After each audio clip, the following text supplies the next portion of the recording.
Bonjour, je suis heureux de vous retrouver dans cette nouvelle vidéo dans laquelle nous allons parler des informations astrologiques et des influences astrologiques de cette semaine, du vendredi 13 décembre jusqu'au vendredi 20 décembre. Alors vous le voyez, au moment où nous parlons, la Lune ici est en train de passer du signe du Bélier qui apporte beaucoup de dynamisme, d'activité, au signe du Taureau qui est un signe de fixe, c'est-à-dire un signe qui va vous inciter à ralentir et à aller vers plus de fixité, vers plus de stabilité et de sécurité.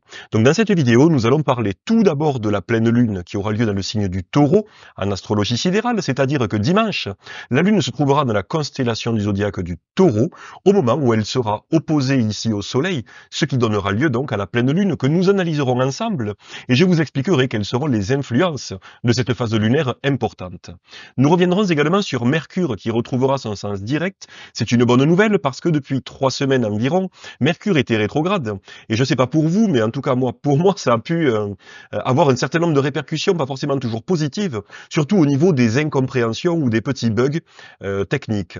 On reviendra également sur le Soleil qui entrera ici, vous le voyez, dans le signe du Sagittaire, toujours en astrologie sidérale, et je vous parlerai bien évidemment des transits de la Lune en Taureau, en Gémeaux, en Cancer, et dans le signe du Lion. Alors cette semaine, vous allez pouvoir profiter ici de 3 créneaux favorables, durant lesquels la Lune n'appliquera aucun aspect dissonant, c'est-à-dire des aspects négatifs qui apportent des tensions aux autres planètes du septénaire. Tout d'abord, ce vendredi 13 décembre, jusqu'à 13h11. Ensuite, à partir du lundi 16 décembre à 4h18 jusqu'à mardi à 5h06 du matin. Ensuite, enfin même, à partir de jeudi 19 décembre à 21h50 jusqu'au vendredi 20 décembre à midi 25. Durant ces 3 créneaux, donc, vous pourrez profiter de la meilleure des manières des influences lunaires, et bien soit pour démarrer lorsque la lune est croissante, soit peut-être plutôt pour mettre un terme à des projets ou peut-être réduire, éloigner lorsque la lune sera décroissante, c'est-à-dire après la pleine lune de dimanche. Bien évidemment, également, dans la mesure où la Lune vous parle de vos activités courantes, mais également de votre humeur, de vos émotions, eh bien, lorsque la Lune est libre, ici, de tout aspect dissonant, carré ou opposition aux autres planètes du septénaire, eh bien, de manière mécanique, si je puis dire, votre humeur, vos émotions, eh bien, seront beaucoup plus calmes, beaucoup plus apaisées, et seront beaucoup moins tendues que, par exemple, lorsqu'on aura des carrés ou des oppositions aux autres planètes avec la Lune. Donc la première des choses, on va parler ici de cette pleine lune qui aura lieu dimanche 15 décembre à 10h02. À ce moment-là, vous le voyez ici, la lune se trouvera à la toute fin du signe du Bélier et elle sera donc opposée ici au soleil dans le signe du Scorpion. Alors la pleine lune, c'est tout d'abord le début de la phase lunaire décroissante qui va vous aider donc à réduire, éloigner, bannir, voire même mettre un terme à ce qui n'a plus de place dans votre vie, mais c'est également la fin de la phase lunaire croissante. Voilà pourquoi la pleine lune est généralement associée à des influences de fin, d'achèvement et de bannissement. Alors comme je viens de vous le montrer ici, vous le voyez au travers de cette opposition entre les luminaires, entre la lune qui vous parle de vos besoins profonds et de vos émotions, et du soleil ici qui vous parle de votre volonté, de ce que vous voulez, eh bien évidemment, qu'est-ce qu'on a? On a une lune ici en taureau qui développe un profond besoin de stabilité et de sécurité, notamment au travers de vos possessions matérielles, mais également au travers de vos attachements relationnels. Ça, c'est vos besoins. Et de l'autre côté, on a ici un soleil qui développe une volonté, une ambition de transformation. Parce que le signe du Scorpion vous incite à mettre en lumière ce qui est dans l'ombre, mais dans le but justement d'apporter de profondes transformations dans votre vie. Le Scorpion, c'est le domicile principal de Mars, mais également le domicile secondaire de Pluton, qui vous parle justement de ces profondes transformations. On comprend pourquoi. Cette pleine lune, comme toutes les pleines lunes, mais celle-ci en particulier, va donc mettre en tension à la fois d'un côté le besoin de stabilité et de sécurité, avec de l'autre côté la volonté d'évoluer et de vous transformer. Donc bien évidemment, on va avoir au travers de cette opposition des tensions, une humeur instable, voire même de la fébrilité. Alors ce qui est intéressant également de voir, c'est que lorsqu'on a une pleine lune, c'est aussi le moment particulièrement intéressant dans le mois lunaire, pour faire une pause, pour vous arrêter d'avancer, peut-être même vous arrêter de courir, pour regarder en arrière et pour célébrer vos accomplissements passés, pour célébrer, pour fêter pour vous réjouir de ce que vous avez déjà dans votre vie. D'ailleurs, dans la mesure où ici, cette lune se trouvera dans le signe du Taureau, qui vous parle justement de vos possessions matérielles, de ce que vous possédez, mais également de vos attachements relationnels, sentimentaux, eh bien, vous allez pouvoir profiter de cette pleine lune dimanche 15 décembre à 10h02, mais aux alentours de cette période-là, aux alentours de 10h du matin dimanche, eh bien, moi, je vous recommande de prendre le temps de vous poser dans un coin tranquillement, de faire le vide, peut-être d'allumer une bougie, peut-être d'allumer de l'encens, mais quoi qu'il en soit, de faire le vide en vous et de ressentir véritablement de la gratitude pour ce que vous possédez dans votre vie, pour ce qui est déjà dans votre vie et qui apporte d'une certaine manière un petit peu de stabilité, un petit peu de confort, un petit peu de sécurité. Encore une fois, aussi bien sur le plan matériel que sur le plan relationnel et sentimental. Prendre le temps donc de vous sentir bien avec ce que vous avez, parce que le signe du Taureau, c'est le domicile de Vénus, qui vous parle justement de l'art, de l'amour, bien évidemment, de la beauté, de l'esthétique, mais aussi du fait de vous sentir bien. Vénus, dans le thème astral, elle répond à la question, comment est-ce que je fais pour me sentir bien? Eh bien ici, lorsque Vénus est en Taureau, lorsque la Lune est en Taureau, donc domicile de Vénus, eh bien pour se sentir bien, ça va passer tout simplement par les plaisirs simples de la vie, par le fait d'aller se promener dans la nature, par exemple, également par tous les plaisirs que vous allez pouvoir percevoir au travers de vos cinq sens. On peut parler des plaisirs de la table, des plaisirs de l'amour au travers de la sensualité, puisque le signe du Taureau est d'ailleurs, je vous le dis à chaque fois, le signe le plus sensuel du zodiaque. De la même manière, puisque la pleine lune ici est synonyme de fin et d'achèvement, vous allez pouvoir réfléchir à quoi vous désirez mettre un terme. Peut-être dans les excès du Taureau, au travers justement soit d'un immobilisme et d'une inertie qui vous empêche de passer à l'action. Le Taureau, eh bien, c'est le lieu d'exil de Mars. Donc, difficulté de passer à l'action, mais également peut-être un attachement excessif aux biens matériels, aux possessions, à l'argent, ou également aux relations, une possessivité excessive dans vos relations sentimentales. Quelque chose de particulièrement intéressant ici, sur lesquels vous allez pouvoir profiter de cette pleine lune pour réfléchir, pour y penser, et peut-être pour en profiter, pour mettre un terme à certains comportements, à certaines attitudes, ou même à certains attachements qui vous empêchent justement d'avancer. Parce que cette sécurité ici du signe du Taureau, elle est très intéressante pour construire vos bases, vos fondations sur lesquelles vous allez ensuite pouvoir évoluer avec le reste du zodiaque. Mais si cet attachement est trop important, si ce besoin de sécurité au travers de l'attachement est trop important, eh bien ça peut apporter justement un immobilisme et une inertie qui vous empêche ensuite, vous voyez, de bénéficier des différentes influences, des transits dans les autres signes du zodiaque. On a fait le tour maintenant des influences de cette pleine lune. Si vous voulez en savoir plus à ce sujet, vous avez bien évidemment ma newsletter que j'envoie tous les lundis matins et tous les vendredis matins à 11h. L'inscription est gratuite. Et vous pouvez d'ailleurs, si vous n'êtes pas encore inscrit à ma liste de diffusion, eh bien remplir le formulaire, c'est entièrement gratuit. Et vous trouverez le lien en description de la vidéo, bien évidemment. On va maintenant parler d'une autre configuration importante. Ce lundi 16 décembre, le Soleil entrera dans la constellation du Sagittaire, on le voit ici, en zodiaque sidéral. Donc voilà pourquoi je vous parle de constellation. Parce qu'en zodiaque sidéral, eh bien, les constellations du ciel correspondent aux signes. C'est-à-dire qu'en fait, l'astrologie sidérale, c'est l'astrologie qui est conforme à la réalité observable, à ce que vous pourriez observer dans le ciel. Et par exemple, si vous prenez un logiciel d'astronomie, utilisé donc par les astronomes, les gens qui veulent observer au télescope ou autre, comme Stellarium, eh bien vous verrez qu'à partir de ce moment-là, le Soleil sera dans la constellation ici du Sagittaire. Et il y restera jusqu'au mercredi 15 janvier 2025. Alors le signe du Sagittaire, c'est le domicile de Jupiter. C'est un signe mutable et c'est un signe de feu.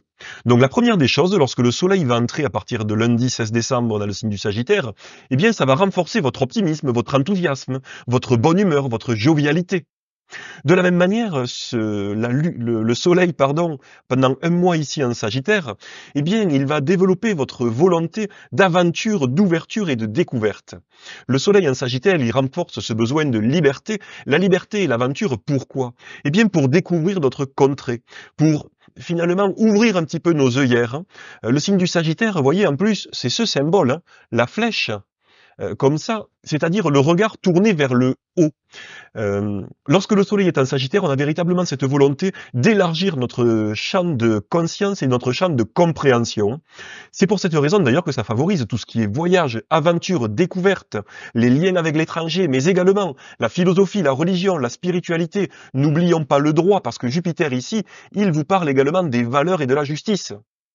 Donc ce soleil dans le signe ici du Sagittaire, il va favoriser tout particulièrement, par exemple, évidemment, tout ce qui va être lié à l'ouverture, à la découverte, que ce soit par des voyages, que ce soit par des études supérieures, en vous intéressant à des sujets d'ordre spirituel, philosophique. C'est pour cette raison, justement, que vous allez pouvoir profiter de ce mois solaire, eh bien, pour vous lancer dans des activités qui vont vous permettre de prendre de la hauteur et d'élargir votre vision, votre compréhension du monde sur tous les plans. Aussi bien sur le plan géographique qu'intellectuel ou même spirituel. Pour autant, il ne faudra pas tomber dans le piège ici de penser que l'herbe est toujours plus verte ailleurs. Parce que le signe du Sagittaire, c'est le lieu d'exil de Mercure. Donc on est beaucoup moins dans la compréhension, dans la discussion et dans l'échange avec les autres. Avec ce soleil en Sagittaire, on pourrait être axé sur nos préoccupations spirituelles, philosophiques, intellectuelles, plutôt supérieures, et finalement négliger nos rapports simples avec les autres, et penser que ce qu'on a dans la tête ou ce qu'on pense est supérieur à ce que tous les gens autour de nous pensent, et donc on pourrait rompre la communication et les échanges avec les autres. C'est un piège.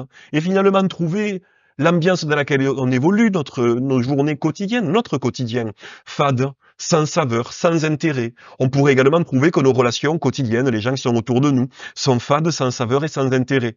D'où ce piège et la tentation de penser que l'herbe est toujours plus verte ailleurs et que cet ailleurs sera toujours mieux, et donc d'être dans une quête incessante de cet ailleurs qui nous permettrait comme ça de nous rapprocher un petit peu de ces considérations supérieures, mais parfois qui sont fantasmées. Donc moi, mon conseil, c'est de profiter bien du créneau favorable qui débutera ce lundi 16 décembre jusqu'au jeudi 9 janvier 2025. Ensuite, à partir du 9 janvier 2025, eh bien, le Soleil, ici, appliquera une opposition que nous avons ici à Mars, et dans ce cas-là, eh bien, ça apportera beaucoup d'énergie, de dynamisme, mais qui partira dans tous les sens, avec beaucoup de difficultés, justement, à canaliser votre énergie, à partir du 9 janvier. Et à ce moment-là, vous pourriez être dans l'excès d'affirmation de vous, dans l'excès finalement de la manifestation de votre volonté, de votre ambition, et cela pourra même se retourner contre vous, parce que vous pourriez même agir à l'encontre finalement de vos intérêts. Donc attention à partir du 9 janvier jusqu'à la fin, jusqu'au mercredi 15 janvier, la fin du transit du soleil ici dans le signe du Sagittaire, attention à ne pas tomber dans ce piège. Le premier, la tentation de penser que l'herbe est toujours verte ailleurs, mais surtout à partir de l'opposition entre le soleil et Mars ici, à partir du 9 janvier. Ce sera bien évidemment décuplé, parce qu'on aura une exagération comme ça de notre volonté, une exagération de notre énergie, de notre confiance en nous, et de la manière de nous affirmer, qui pourrait nous pousser justement à nous couper d'un quotidien qu'on juge un petit peu trop terne et sans intérêt, pour aller vers un ailleurs, tout à fait hypothétique et très certainement même fantasmé. Ensuite, autre événement important dans les jours qui viennent, Mercure qui retrouve son sens direct à partir du dimanche 15 décembre. Très important, puisque vous le savez, depuis 3 semaines, Mercure ici dans le signe du Scorpion, eh bien, rebrousser chemin. Vous voyez ? Tout ce passage ici, il a rebroussé chemin en Scorpion, ce qui a évidemment apporté des difficultés sur le plan de la communication, des échanges, de la compréhension, mais également du commerce, l'intelligence, les études. Tous ces domaines-là, les contrats, les petits déplacements, tous ces domaines-là ont pu être perturbés par des bugs, des quiproquos, des incompréhensions, des retards, des lenteurs. Voire peut-être même des blocages. Eh bien, la bonne nouvelle, c'est qu'à partir donc de dimanche, Mercure retrouve son sens direct. Je vous ai mis ici un tableau extrait du logiciel astrologique Tempus Magis, d'ailleurs logiciel que je propose et que je développe moi-même, que j'utilise pour mes consultations et comme support, vous voyez ici, pour éditer ces cartes du ciel, et auquel, bien sûr, vous pouvez vous abonner, à la fois pour soutenir le travail que je vous propose dans les newsletters et par les vidéos, mais aussi bien pour pouvoir utiliser ce logiciel d'astrologie qui est disponible sur tous les supports, téléphone, ordinateur, tablette, et également qui vous envoie tous les jours l'agenda astrologique du lendemain directement par mail. Pareil, vous avez toutes les infos en description de la vidéo. Je ferme cet aparté sur Tempus Magis, donc dont est extrait ce tableau. Parce que vous le voyez, on a ici cette colonne. C'est un extrait en fait du récapitulatif de la position des planètes ce dimanche 15 décembre. Et bien à ce moment-là, voyez ici, Mercure sera à 0 degré, 1 minute de vitesse. Il aura tout juste repris son sens direct et sera donc stationnaire, quasi immobile dans le ciel. Voilà pourquoi il sera important d'attendre le retour de Mercure à une vitesse moyenne habituelle aux alentours de 1 degré par jour. Et ça se produira à partir du mardi 24 décembre. Parce qu'une planète lente, c'est-à-dire une planète qui se déplace beaucoup plus lentement que sa vitesse moyenne, c'est une planète qui est quasiment aussi affligée finalement qu'une planète rétrograde. Donc c'est pour cette raison qu'il est très très important de ne pas penser qu'à partir de dimanche, tout est gagné. On pourra encore avoir des retards, des lenteurs, des difficultés. Et si vous désirez démarrer un projet important pour vous, en lien avec la sphère d'influence de Mercure, communication, échange, commerce, intelligence, études, eh bien, moi, je vous recommande d'attendre une configuration favorable de Mercure, sans aspect dissonant, carré ou opposition, à partir du mardi 24 décembre 2024. À partir de ce moment-là, déjà, à partir de dimanche, quoi qu'il en soit, communication, échange, contrat, intelligence, activité commerciale iront de mieux en mieux, seront facilités, les difficultés se lèveront, les retards prendront fin, les bugs, certainement, je l'espère, je croise les doigts, prendront fin également, et on aura un retour à la situation normale quant aux influences de Mercure, à partir, donc ici, du mardi 24 décembre. On va maintenant passer rapidement sur les transits de la Lune dans les signes du zodiaque parce que j'y reviens plus longuement, plus en détail dans l'email que je vous envoie ce vendredi matin à 11h et lundi prochain à 11h. Quoi qu'il en soit, depuis 2017, mai 2017, je vous les envoie tous les lundis et tous les vendredis, ces mails dans lesquels vous retrouvez toutes les informations en détail, mais également les créneaux favorables, les créneaux difficiles, de manière à ce que vous puissiez prendre des notes et ajuster de manière plus simple, plus facile votre agenda sur ces influences astrologiques. Donc à partir du vendredi, donc 13 décembre à 10h17 jusqu'au dimanche 15 décembre à midi 4, eh bien la Lune transitera dans le signe du Taureau ici. La Lune sera à ce moment-là toujours croissante. je confonds. La Lune sera toujours croissante puisque la pleine Lune aura donc lieu dimanche, je vous l'ai dit juste avant. Donc une Lune croissante dans le signe du Taureau, qui vous parle donc de stabilité, de sécurité, eh bien c'est une période propice pour démarrer des projets concrets. Parce que là, on est quand même dans un signe de terre. Oh, pardon. Dans un signe de terre qui favorise donc la stabilité matérielle. C'est également le domicile de Vénus. Vénus, en dehors d'être la planète de l'amour, des plaisirs et de l'art, c'est aussi le significateur de l'argent et des affaires financières. Donc, la Lune croissante dans le signe du Taureau, eh bien, c'est une période particulièrement intéressante pour démarrer un projet sur le long terme qui nécessite patience, endurance, continuité, destiné à renforcer votre stabilité et votre sécurité matérielle sur le long terme. C'est également un transit de manière plus légère qui permet de profiter des plaisirs de la vie, toujours puisqu'on est sur un signe de terre au travers de vos 5 sens, toujours important. Sur le plan de la créativité, domicile de Vénus, eh bien de la créativité, art, amour, sur le plan toujours tangible, c'est-à-dire que la création artistique, ça favorisera par exemple la sculpture, la peinture, les loisirs créatifs. Évitez pour autant tout attachement excessif, qui peut justement entraver la souplesse nécessaire, soit pour agir, soit pour saisir les opportunités qui également pourraient se présenter. Durant ce transit de la Lune en Taureau, eh bien, vous pourrez profiter d'un créneau favorable ce vendredi à partir de 10h17 jusqu'à 13h11. Ensuite, à partir de dimanche à midi 4, la Lune entrera dans le signe des Gémeaux et elle y restera jusqu'au mardi 17 décembre à 15h52. Donc ça, c'est particulièrement important. Vous voyez ici, hop, sur la carte, j'ai une erreur ici, mais on aura une lune décroissante à partir de ce moment-là. Et la lune décroissante, comme je vous l'ai dit, eh bien la lune décroissante, qu'est-ce qu'elle favorise? La lune décroissante, elle favorise le fait de ralentir, bien évidemment, de ne rien mettre en place de nouveau, mais pour autant, elle vous permet justement de faire le point. Elle vous permet également de ralentir, de diminuer, d'éloigner, de bannir, voire même de mettre un terme à ce qui ne vous convient plus. La lune décroissante, c'est finalement la phase lunaire qui vous permet justement d'aller vers des prises de conscience.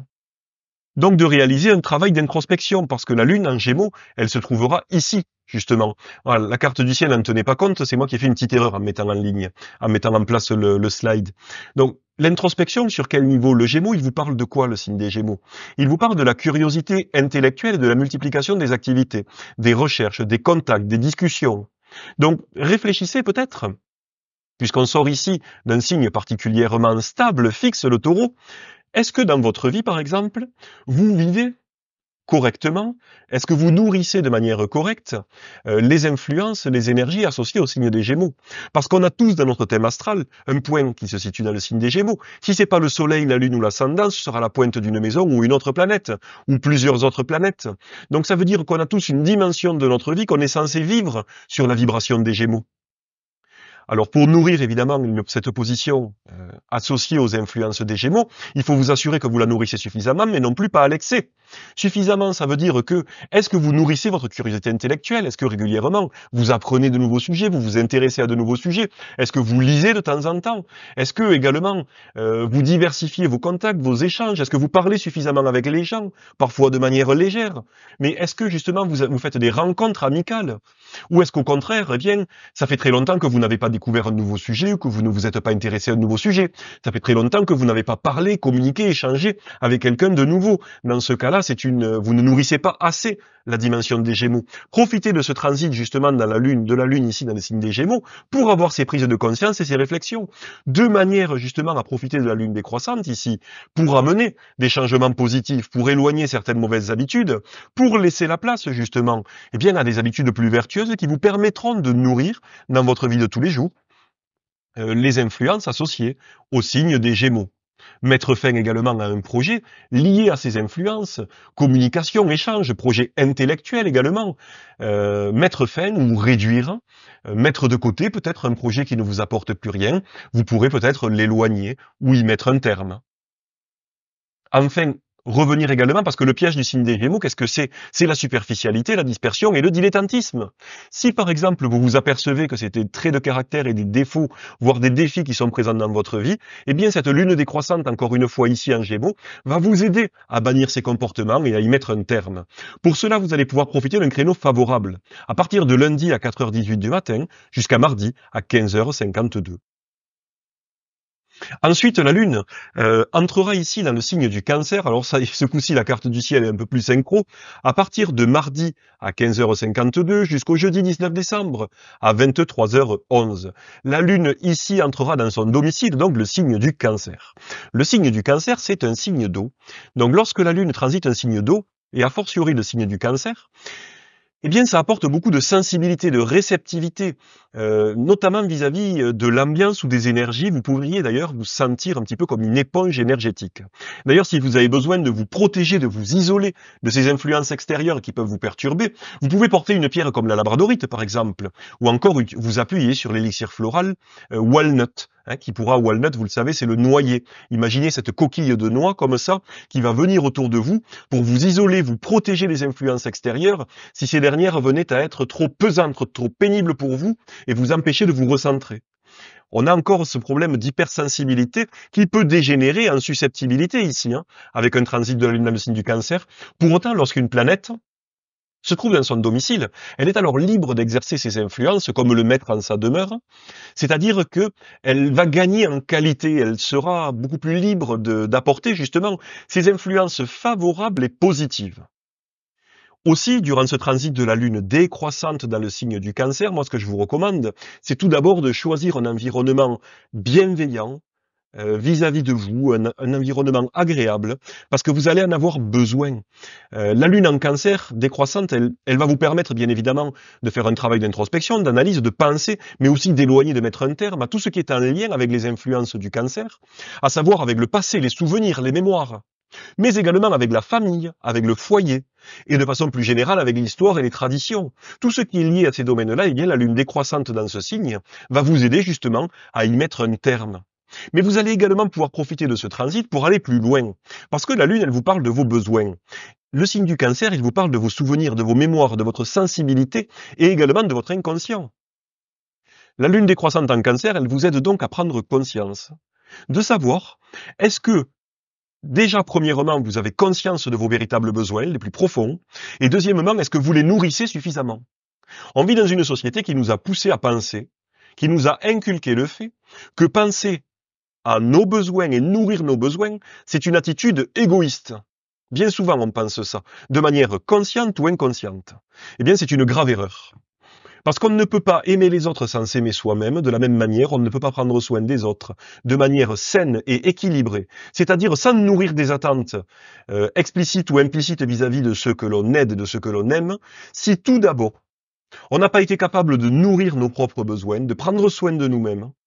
Et de cette manière-là, au travers de cette manière d'agir, c'est-à-dire en prenant le temps d'être conscient, prenez votre carnet et notez ce dont vous avez profondément besoin pour vous sentir bien, pour vous sentir en sécurité, pour ne plus peut-être ressentir ce vide que vous ressentez en vous. Notez-le et chaque jour, prenez le temps, quelques minutes, quelques secondes si vous n'avez pas beaucoup de temps, mais chaque jour en conscience, prenez un peu de votre temps pour nourrir vos besoins à vous.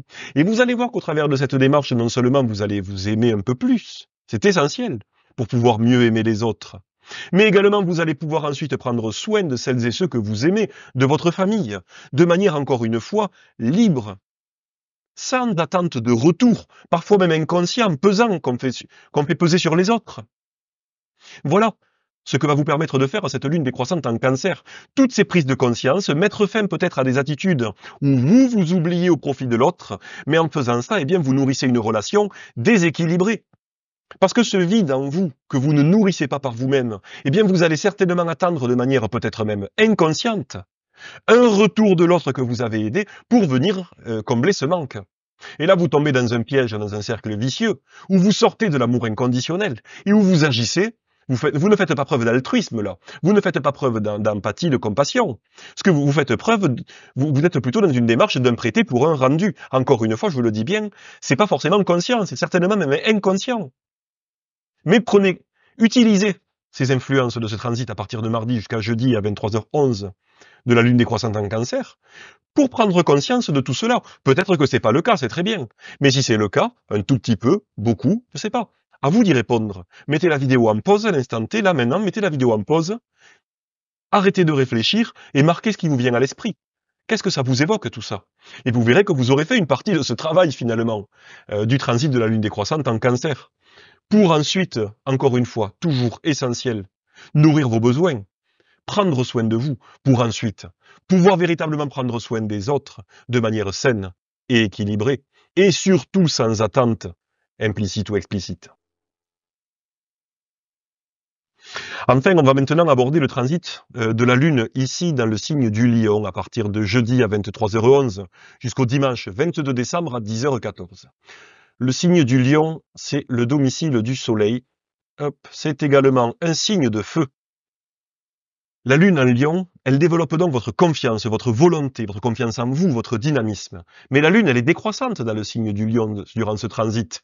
Donc ça vous incite justement à réfléchir, à diminuer, à éloigner tout ce qui peut être en lien justement avec la confiance, mais également peut-être avec le besoin, la nécessité que vous ressentez peut-être de briller, d'occuper le devant de la scène. Réfléchissez à cela, parce que le signe du Lion, il pousse souvent à agir, non pas pour soi et pour notre propre volonté, mais agir dans le seul but d'être remarqué ou de briller. Réfléchissez à cela, par exemple, durant ce transit de la lune décroissante dans le signe du Lion, domicile du Soleil. Parce que pour nourrir convenablement le Lion, les influences du signe du Lion, eh bien l'idée c'est de devenir un pilier rayonnant, aimant pour les autres, qui va devenir une source d'inspiration pour guider les autres, et non pas tomber dans les pièges, par exemple, d'une autorité excessive, ou d'une action trop théâtrale, dont le seul but finalement serait encore une fois d'être remarqué ou de briller. Non, le but que vous allez pouvoir, rechercher et vérifier si vous êtes véritablement dans cet alignement pour nourrir les influences. Parce qu'encore une fois, au travers de notre thème astral, on a tous une certaine manière de vibrer ces influences du Lion. Est-ce que c'est votre soleil qui est en Lion, votre lune natale, votre ascendant, une autre planète, un amas planétaire en Lion, pourquoi pas? La pointe d'une maison qui se trouverait en Lion et qui vous inciterait donc à vivre certains champs d'expérience, certains domaines de votre vie au travers de ces vibrations du Lion. C'est pour ça que je vous encourage aussi à établir votre thème astral, pour véritablement voir eh bien, quels sont les différents thèmes dans votre vie, quels sont les différents champs d'expérience qui vont vibrer, qui vont être justement soumis à des qualités, à des dons, à des possibilités, mais également à des défis. Et comprendre quels sont les défis associés à chaque champ d'expérience dans votre vie, pour mieux pouvoir les dépasser, pour prendre conscience apporter des modifications, des changements, des transformations, et pour être justement dans cette évolution qui va vous amener, et là j'ai fait une aparté sur le thème astral, mais qui va vous amener de votre nœud lunaire sud des acquis vers le nœud lunaire nord. L'objectif à atteindre pour atteindre justement la réalisation, l'épanouissement et le bonheur. Cette lune décroissante dans le signe du lion, elle vous pousse également à vous questionner sur la question de la réalisation personnelle. C'est-à-dire l'expression extérieure dans le monde extérieur, la manifestation de votre volonté, de vos ambitions, mais également de votre véritable personnalité, de vous-même. Ça peut bien évidemment passer par la créativité, la création, sur le plan professionnel, mais également par l'amour, mais aussi par les enfants. Puisque la plus belle des créations, c'est la procréation également. Cette tendance à agir pour être remarqué, on l'a évacué, on en a parlé. Le risque également de tomber dans une autorité excessive, pensez-y. Est-ce qu'au lieu d'être un centre rayonnant qui guide et qui inspire, vous êtes peut-être quelqu'un d'un petit peu trop autoritaire et qui écrase? Dans ce cas-là, ce sera l'élixir floral, voyez ici Vine, qui va vous aider à renouer avec une autorité équilibrée, inspirante, positive pour les autres. De la même manière, cette nécessité parfois, au travers des influences du lion, d'occuper le centre de l'attention, le devant de la scène, et donc peut-être dans les discussions, profiter de la lune décroissante pour vérifier. Lorsque vous communiquez, est-ce qu'également vous écoutez les autres? Est-ce que vous laissez le temps à l'autre de parler pour l'écouter? Ou est-ce que quand il parle, vous êtes déjà dans l'imagination de la réponse que vous allez produire? Si on est dans ce cas-là, eh bien ça veut dire qu'on est sur un excès de l'influence du lion ou un lion mal nourri. Eh bien dans ce cas, ce sera l'élixir floral Heather qui va vous aider à renouer avec une écoute plus active, plus attentive de l'autre, pour encore une fois apporter de l'équilibre, de la nuance, pour bien évidemment prendre la tête des opérations, c'est nécessaire pour vous affirmer, pour réaliser votre ambition, votre volonté, mais le faire de manière équilibrée tout en écoutant l'autre, tout en tenant compte de la sensibilité de l'autre. Voilà toutes les possibilités qui seront offertes par ce transit de la lune décroissante ici, dans le signe du lion. On a maintenant fait le tour de ces informations astrologiques de cette semaine. N'hésitez pas à partager en commentaire, même à liker la vidéo, vous le savez, ça m'aide, ça soutient ces vidéos, ça soutient la chaîne, et ça m'aide à gagner en visibilité pour faire connaître mon travail, et pour qu'on puisse se retrouver encore une fois chaque semaine, pour qu'on puisse partager ensemble ces informations. Parce que vous savez, moi ce que j'aime beaucoup, c'est les partager par écrit avec vous, au travers des newsletters, mais finalement la vidéo c'est aussi intéressant parce que ça permet aussi de faire passer comme ça de manière directe certaines informations qu'il serait très très difficile de faire passer par écrit. Donc finalement, je ne sais pas ce que vous en pensez, moi je trouve qu'on a une très très bonne complémentarité, même si évidemment ça demande plus de travail de faire ces vidéos. Mais ça apporte une très belle complémentarité par rapport à ce que je vous propose également en newsletter toutes les semaines. Donc d'une part, n'hésitez pas à vous inscrire aux newsletters si ce n'est pas déjà fait pour bénéficier de cette complémentarité. Et n'hésitez pas également à liker la vidéo, à mettre un petit commentaire pour m'aider encore une fois à faire connaître cette chaîne et ses différentes informations astrologiques. Je vous dis à vendredi prochain pour de nouvelles informations. À très bientôt. Bye.